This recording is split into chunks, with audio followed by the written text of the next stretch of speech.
Hi guys, welcome to this tactical video. This is the first tactical video I've made for 8th edition, and it is about Sisters of Battle, of course, and we are talking about the Canoness HQ choice. So, as this is the first video, I'm just going to go through basically what's changed from the Canoness in 8th edition to previously in the old 7th edition, 6th edition codex. So, right off the bat, technically her weapon skill has improved slightly. She is now weapon skill 2 as well as ballistic skill 2. That's quite unusual because before her weapon skill was it was okay, but obviously she never hit on 2s because the best you could hit on was 3s, and most of the time she'd be hitting on 4s against the kind of thing she was facing. So hitting on 2s is actually a big buff there. She's got a lot better in combat purely from that. Ballistic skill 2 I'm also surprised about because a lot of things that were ballistic skill 5 before ended up hitting on 3+ in this new edition, but not the Canoness. Yeah, she definitely hits on 2s, which is really good. Her movement is 6 inches, which it always was. That's pretty good. It could have been a lot slower considering she is a generic human, effectively. She's strength 3, toughness 3, like she always was. She's got 5 wounds now instead of 3, which is not a surprise. That's fairly normal for most of the things in 8th edition. She's got 4 attacks base, which I believe is a slight improvement. I'm pretty sure she had 3 before. And she has leadership 9, which she always was, and she has a 3+ save, like she always did. What has got better is that she now has the 4 Invulnerability save as standard, which is pretty good. It's what most people took. There's some situation where you wouldn't want to take it, but you know. She's still a Shield of Faith for the 6 up Invuln, which she'll probably never use. There may be some specific circumstances where it's useful. And of course she has the Axe of Faith special rule. I should mention Shield of Faith also gives her an option to deny the witch on a single d6. That's going to be used about 1 in 100 times ever, where it's going to actually prove useful, but meh is something. In addition to this, she starts with bolt pistol and chainsword as she used to, and of course frag and crack grenades. So that's pretty good. If you're interested, her power level is 4.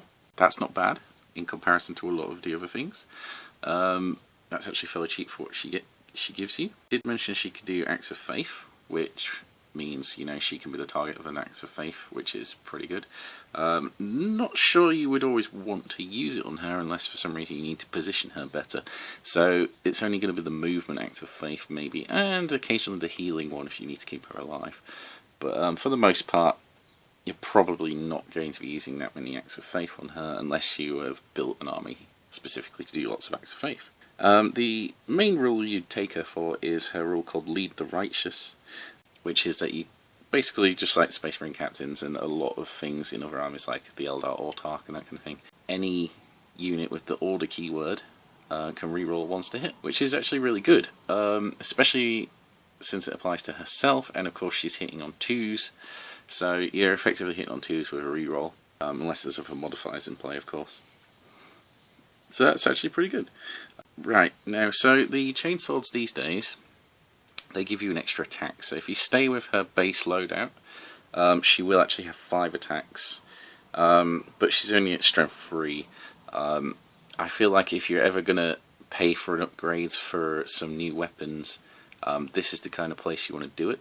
Mainly because she's actually quite a solid melee platform, just like before really, but she's got more survival in 8th edition because of the new AP system, and the fact that she technically can't be instant deathed, although of course she could take a last cannon hit in the face and that kind of thing. But you know, that's not too bad. With her being a character, it means that she can't be targeted unless she's the closest unit anyway, so if you're careful with your positioning and stuff, chances are she's going to survive a good long while and actually get into combat and wreck some face, which is good because she can be alongside other battle sisters and that kind of thing. But more on positioning and stuff later. So talking about upgrades first, you can change her bolt pistol with a bolt gun. Probably wouldn't bother. Bolt guns are okay. Bolt pistols are slightly worse, but there's much better options here. So she can replace her chainsword with an eviscerator, which is the same as before, or a weapon from the melee weapons list, and that is basically your power weapons. This model here has the power axe, as you can see, and this was my favourite weapon to give her in the previous edition, and to be honest, I'm quite happy to roll with it. The power axe is 1 point more expensive than the other two power weapons, but it's a good middle ground. It gives you +1 strength, so it'll make a strength 4, which is actually a big boost in 8th edition, the way the new toughness thing works. And it's AP -2 as well, which is good enough to plough through light infantry and cause a big dent on Space Marines. She's not going to kill things like she killed before, but then again, nothing really is in this edition. And she's getting more hits in, so to be honest, her weight of attacks has increased slightly, unless you gave her support before, so that's not too bad. You can, of course, put a priest near her, and she gets another attack, although, to be honest, I wouldn't really bother with that so much. The Eviscerate is not a bad option. It's a little pricey. It's basically a power fist in every single way. So the Eviscerator has a -1 to hit, which is... it can be a bit of an issue, but considering you're re-rolling ones, it's not too bad. I think that you'd get quite a few hits in there, but the problem is if there's any other modifiers involved, then you're going to start missing quite a bit. And to be honest, ×2 strength when you're only strength 3, strength 6 is okay. The -4 AP is okay, and D3 damage. I'm not really a fan of D3 damage stats because there's a good chance you're just going to roll a 1 anyway, and I don't think you get enough benefit from the Eviscerator compared to what you get from the power weapons. So personally, I go with a power weapon, or I'd keep her incredibly cheap and go with the Chainsword, and you could keep her at range. So in that case, I would go with a bolt gun, and just keep her incredibly cheap and supportive units with her, because that reroll hits is very effective for sisters. But I'm going to go over that in more detail in a bit. So yeah, the other thing you can do is replace either your bolt pistol or chainsword with a weapon from ranged weapons or pistols. So pistols is interesting because that unlocks the Inferno pistol, which is actually much cheaper than it used to be, and that's actually very good when you're hitting on 2. And of course you can use it in melee. If you're within 3 inches of an enemy, then you can roll 2 dice for damage and take the highest. It's the same as the melters. And if you're shooting this in melee, then you probably will be in that situation. I wouldn't recommend building your units to shoot in melee. Most of the time you're not going to get the chance. It doesn't happen often enough that you're going to get to fire your pistols in melee. But if you do, then the Inferno pistols are very nice to have. And of course take a plasma pistol. That's a decent option as well. It's way better these days. I'd say that's worth considering. Both of these are worth considering, to be honest, because of the potential damage they can do, especially when she's up close. You know, I think that's not a bad option to give her a different pistol. What's also interesting though is because she can take the different ranged weapons, all those combi weapons are open to her. So combi flamer, combi melter, combi plasma. These are very good now, especially when you consider the fact that she's re-rolling ones to hit. That does apply to the plasma overcharge. I think the combi plasma is pretty good in particular because you can re-roll your ones, so you've actually got very good odds of hitting. But if you're using combi plasma, be careful about firing both the combi weapons at the same time, which of course is something you can do in 8th edition now, so you can fire both weapon types on the combi at the same time. If you're doing that, then you get -1 to hit on both. Because modifiers are applied after re-rolls now, as of the FAQ, that means that if you had a 1 and re-rolled it, if you roll 2 at any point, then you are effectively going to die if you overcharge it, because you apply the -1 to hit after that, and that would take you to the equivalent of rolling 1 to hit. Complicated. I'm not sure I explained that very well, but hopefully you understand what I mean. So basically, it's dangerous overcharging, so I wouldn't do that, even with your reroll ones to hit, unless you're very desperate. But being able to fire all the time, or just fire the plasma part on its own, and then you're more or less safe because you can reroll those once, so that's not bad. As for the combi melter, very, very good. Combi flamer, of course, the -1 to hit doesn't even matter there because you are literally auto-hitting. Personally, I'd say combi flamer is better on a different model, like a Sister Superior, purely because the Canoness has that 2-up rather than a 3-up to hit anyway, so it's a little bit more efficient putting it on a Sister Superior. She'll get more benefit from it. But what I particularly like is the Condemner Bolt Gun has changed. It is now just the exact same stats as a bolt gun, but this is only 1 point, and against anything with Psychic keyword in it that you shoot, it does D3 damage instead of just 1. So that's actually pretty nice for 1 point, and I think that may be finding my way into quite a few upgrades when I take Canonesses. And I think that a lot of people will be taking Canonesses now because they got significantly cheaper, 45 points per model.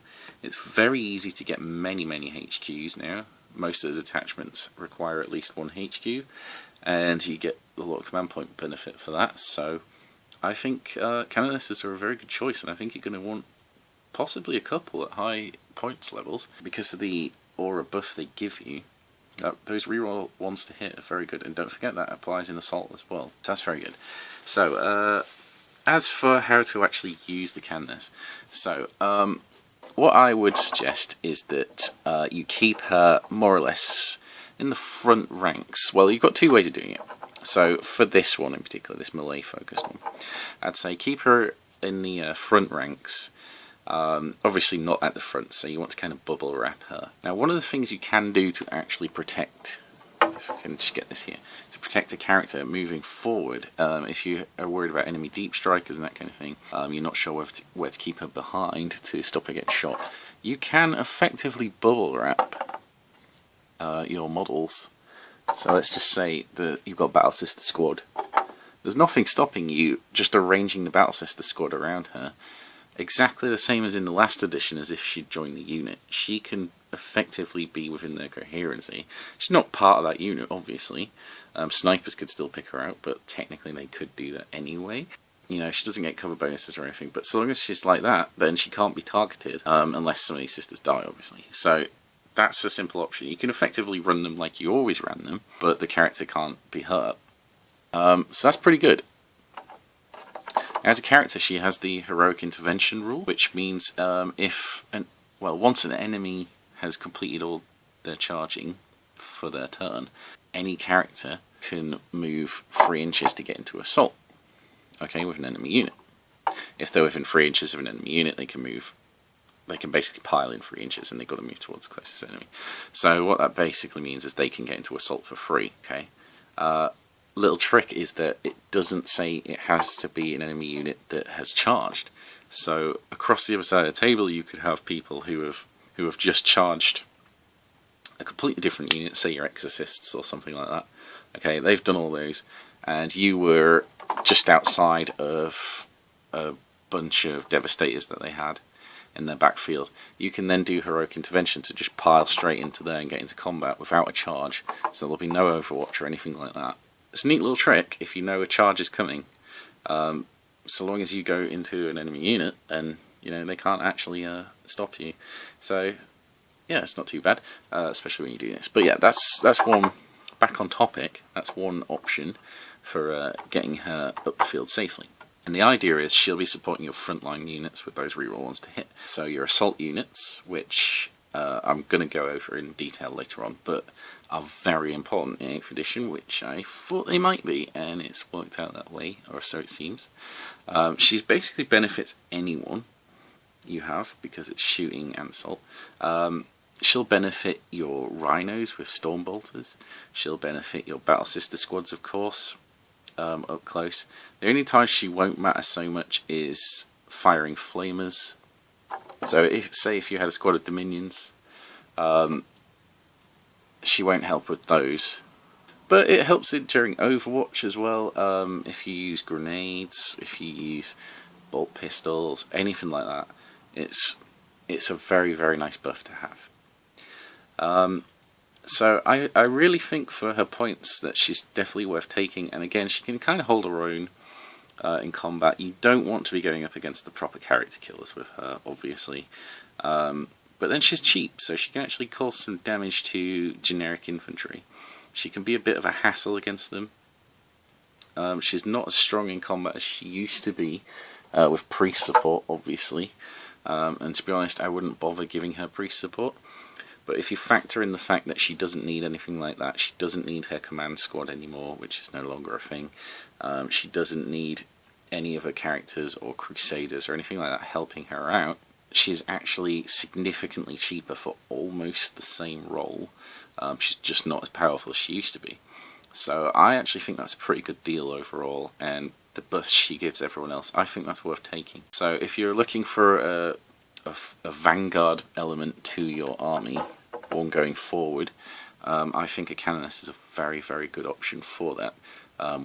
With a power weapon, maybe an Inferno pistol, I would highly recommend that, or a plasma pistol if you prefer for the extra range, and you know, a whole bunch of other stuff as well. Condemner bolt guns in particular seem pretty nice. Unfortunately, I don't think you can get both at the same time. No, so unfortunately you can't get that at the same time, but you know, in that case I would probably go with a Condemner bolt gun if you wanted to keep it cheaper, instead of a pistol, and stick with a Power Axe or Eviscerate if you really want to go for it. So the other build you can do for a Canoness is that you can make her more of a ranged support role.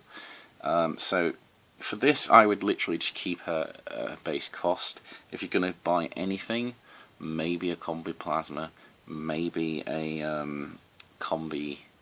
a Condemner bolt gun. I'm thinking of it like it's an old combi weapon still, but it's not. Just because, you know, if Psychers go forward, then, you know, that D3 damage helps. And you may find that in 8th edition, Psychers do go forward quite a lot.